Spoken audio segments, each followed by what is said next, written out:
lots of other stuff. Anyway, it's great to be here. It's always great to be here for Victoria, who's going to be our next United States Congresswoman. I mean, obviously, I'll say a few words, but thank God for President Trump.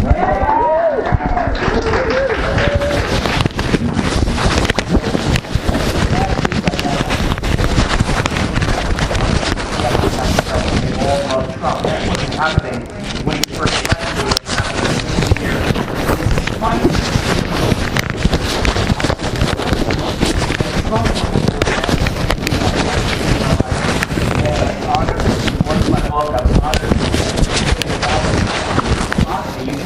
attack.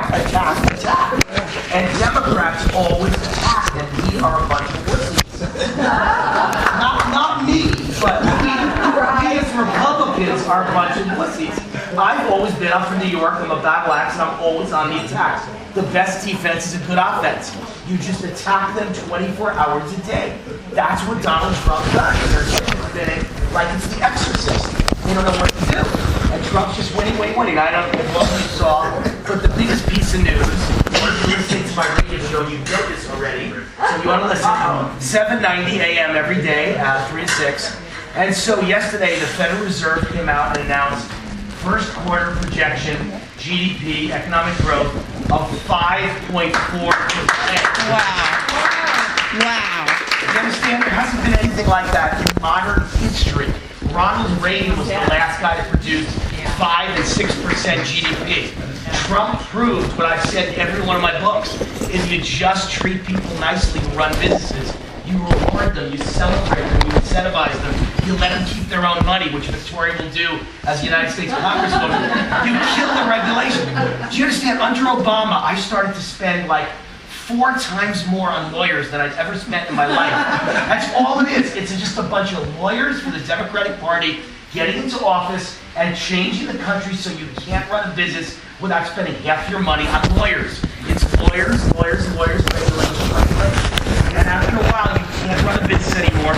You can't hire an employee anymore. After a while, you think, wait a minute, I don't want to hire employees. What about a lawsuit? They have to fire them because they're incompetent. Now I got to get a lawsuit.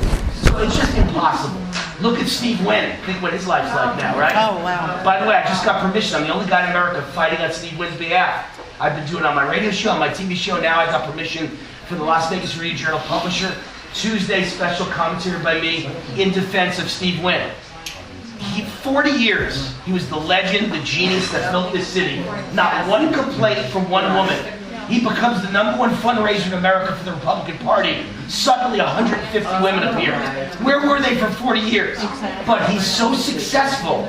The team of Wynn and Trump were so fantastic at raising money for the Republican Party that in the last year we raised $135 million for the RNC, while the Democrats were raising 60. And at this moment, the cash on hand, because of Steve Wynn, for the RNC, which helps people like Victoria, 40 million cash on hand. Democratic Party, 0. Republican Party, RNC debt under Steve Wynn, 0. 135 million raised, 40 million cash on hand, debt 0. Democratic Party, 60 million raised, cash on hand close to 0, debt 6 million. They're insolvent. Steve Wynn has wiped out the DNC. That's why they felt it was necessary to destroy Steve Wynn. I'm sure with his sister, his wife Elaine, who's very bitter and very liberal, and wanted to wipe him out. It said that. Of course, it's Elaine who put these people up to it. So I'm not saying he's a saint, but last I checked, it isn't a crime. Nothing he did is a crime. Did you see what the University of Pennsylvania did to Steve Wynn yesterday? He's a Pennsylvania graduate. He's their most honored graduate ever. He's given them hundreds of millions of dollars. Buildings are named after him. They took his names, voted to remove his name from the buildings yesterday. They voted to remove his name from the Steve Wynn Scholarship yesterday. And they voted to take away his honorary degree, because even though he has a degree from Penn, he came back and they gave him an honorary degree. First one in 100 years they removed an honorary degree from. Now, I'd like to ask people in this room. How did you Paterno? Remember Paterno? Yeah. But I'm saying, that's Penn State, it's University of Pennsylvania. So the question is, can anyone in this room tell me what he's been convicted of? Right. How could you take a building's name away from someone that's been convicted? As a matter of fact, I'm not even sure what he's been accused of. Is there any proof of anything? So did you speak up when they railroaded Al Franken out? Al Franken has photos of his hands on women's breasts. It's different. Yes, right. A little different. He does. And by the way, I'm a Republican. I don't have to speak out for the other convicted right. either. The point of the matter is, it's not about, it happens to be about the women speaking up right now. If it wasn't for Rose McGowan and Harvey Weinstein, none of this would be coming up. I got it, I get it. But I think as a smart person, my gut instinct says Harvey Weinstein is a pig and a rapist. And my gut instinct says Steve Wynn was a billionaire, handsome owner who had a lot of sex with a lot of pretty girls who he asked to work because they worked for him and they loved him and they thought he was great. I don't think he ever forced himself on a single woman in his life. Matter of fact, I would guess they were lined up by the thousands for Steve Wynn. He was Elvis in his own casino. I don't think there was any rape involved. So if they want to wipe you out, the problem in America is they compare minor things with major things, and that's how they do it to wipe you out. Well, that's Big the difference. point. It's just it's a woman's movement right now. That's all. I know, He but might be- it's, he might be unfortunately, completely innocent. unfortunately, a guy who's unproven, a guy who's a legend, is having his life ruined. So here's my question.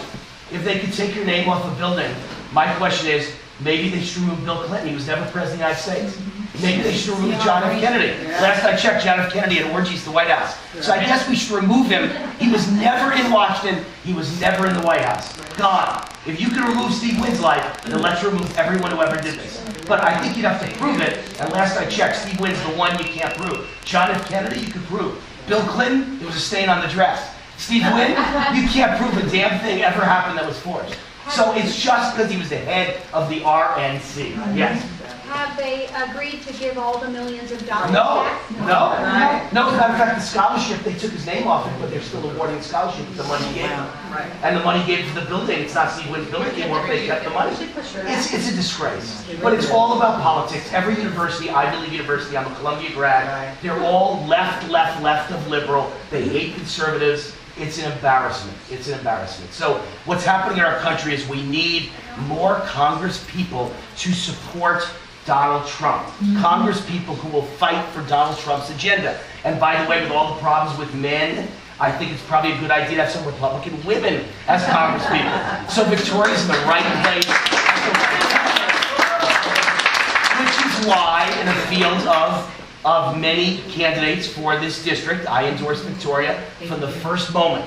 She, to me, is the perfect candidate. She's the only one that fought against the tax increase, the biggest one in our history, that was supported by the Governor Sandoval's and the Senator Dean Hellers.